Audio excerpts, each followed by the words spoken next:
Galera, a situação de Minas está ficando bastante complicada e, como sempre, o poder público está colocando a culpa nas chuvas, né? Como se Belo Horizonte tivesse completamente cheio e tal, somente e única e exclusivamente por conta das chuvas. Será que é bem assim? Realmente os aspectos naturais são os responsáveis pelas enchentes, desastres que vem acontecendo em Minas Gerais? Confere aí no vídeo.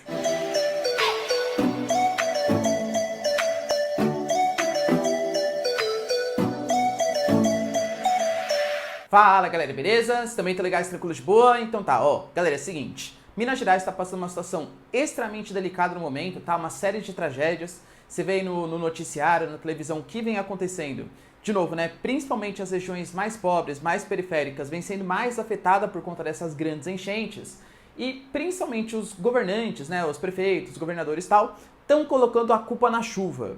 Como se a chuva, a maior chuva dos últimos 100 anos, é realmente verdade, fosse a principal responsável por todas as tragédias. Será que é bem assim? Se você quer saber isso e muito mais sobre geografia, geopolítica, atualidades, notícias, enfim, tudo para se manter sempre bem atualizado, já se inscreve no canal, deixa seu like e compartilha esse vídeo, que eu, Ricardo, conto muito com a ajuda de vocês. Belezinha? Então tá. Galera, é o seguinte, vamos lá. A gente não pode, uma coisa que eu sempre comento aqui, né, nos meus vídeos, enchente. Enchente não é algo natural. Senhor, como assim? Não é por causa da chuva? Calma. A enchente, ela só é algo antrópico, é algo construído pela sociedade. Por quê? Porque as áreas que hoje enchem, via de regra, elas sempre encheram. É o que a gente chama de áreas de várzea. Só que antigamente as pessoas não ocupavam aquelas regiões e agora essas regiões estão ocupadas. Muito por conta de uma especulação imobiliária, por um desenvolvimento urbano e industrial. E é isso que as pessoas não estão se ligando muito. Vamos tentar entender, Em geral, quando a gente fala lá do período colonial, até do período do Império do Brasil mesmo, as grandes cidades elas foram começando a ser ocupadas seguindo os eixos hidroviários. Então os principais rios eles foram o motor de interiorização do território. O que eu estou falando para vocês? Que em geral, as áreas próximas dos rios tinham mais comércio, mais desenvolvimento, mais tudo. É natural que fábricas, que comércio, que casas quisessem morar próximo desses grandes rios. Então, próximo dos rios, a gente teve um desenvolvimento e atraiu pessoas para aquela região.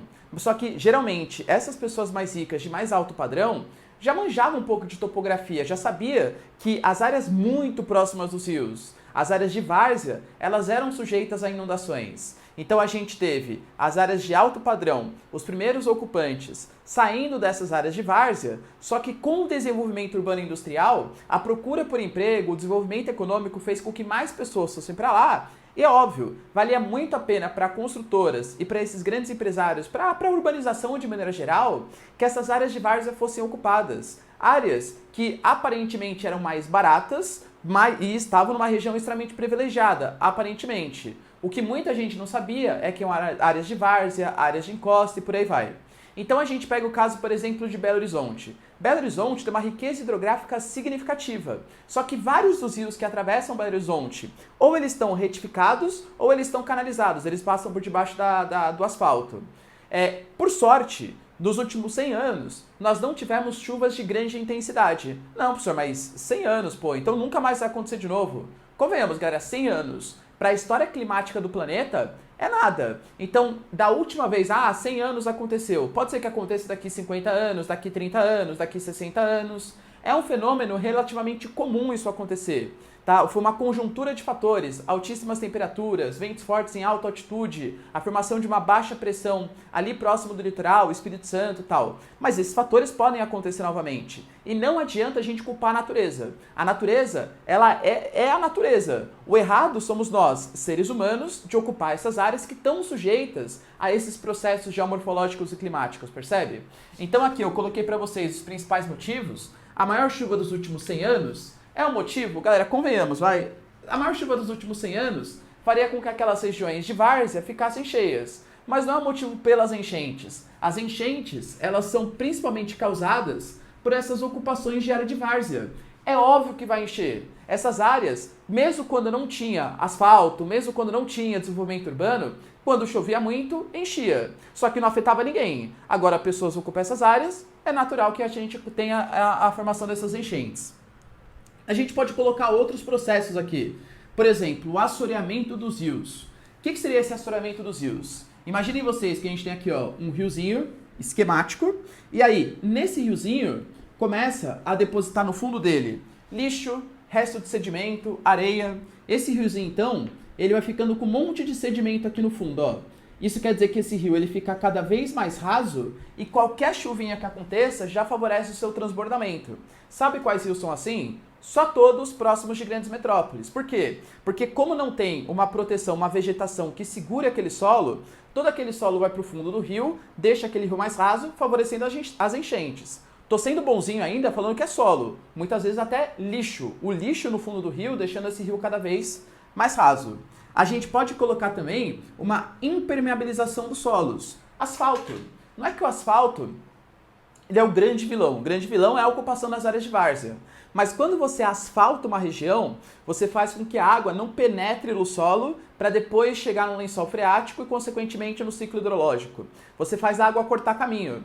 Toda a água, ela vai para o rio pelo meio do escoamento superficial, ela vai por meio da enxurrada. E aí é natural que essa água por meio da enxurrada, ela chega muito mais rápido nos rios. Então, quando a gente tem uma área asfaltada, o que acontece com o rio? Começa a chover, o rio enche muito rápido, porque toda a água é escoada muito rápido para aquele rio e depois esvazia muito rápido também. Ou seja, a própria impermeabilização do solo, ela favorece também as enchentes muito rápidas. E a gente pode colocar também a retificação de rios. A gente fala que em algumas regiões os rios eles eram cheios de curvinhas, cheios de meandros, só que não favorecia a ocupação humana. Então o que a urbanização, os projetos urbanos fizeram? Eles mudaram o curso do rio, eles retificaram e passaram a ocupar as margens. Obviamente a natureza não sabe disso. Então essas áreas de várzea, essas planícies aluvionais, elas ficam favoráveis a essas enchentes. Ou seja, sabe como que vai resolver essa questão das enchentes? De verdade, galera, existem assim projetos que podem melhorar a construção de piscinões, asfaltos inteligentes. Existem alguns asfaltos, por exemplo, que absorvem já a água da chuva, mas não é essa a solução. Porque mesmo se você tirasse completamente o asfalto que existe ali e você voltasse o rio com seu padrão natural, sempre vai encher aquelas áreas, essas áreas de várzea. É natural, então, que a solução seria uma desocupação dessas áreas que são áreas de risco. Agora, como fazer isso é uma pergunta bem difícil. Não existem políticas habitacionais adequadas para isso. Às vezes é muito difícil você falar para uma família que ela tem que sair daquela região, porque ela adora aquele espaço, é um lugar para ela, uma relação de afetividade. Então, é um problema seríssimo urbano. Esse vídeo é mais assim para falar para vocês que, infelizmente, não tem solução. A gente vai perceber que nos próximos verões, pode ser em Minas, pode ser em São Paulo, pode ser no Rio de Janeiro, pode ser em qualquer grande metrópole, praticamente todas essas cidades elas foram construídas desse jeito, aproveitando as áreas que do ponto de vista de especulação imobiliária valiam a pena, mas do ponto de vista natural, nem tanto assim.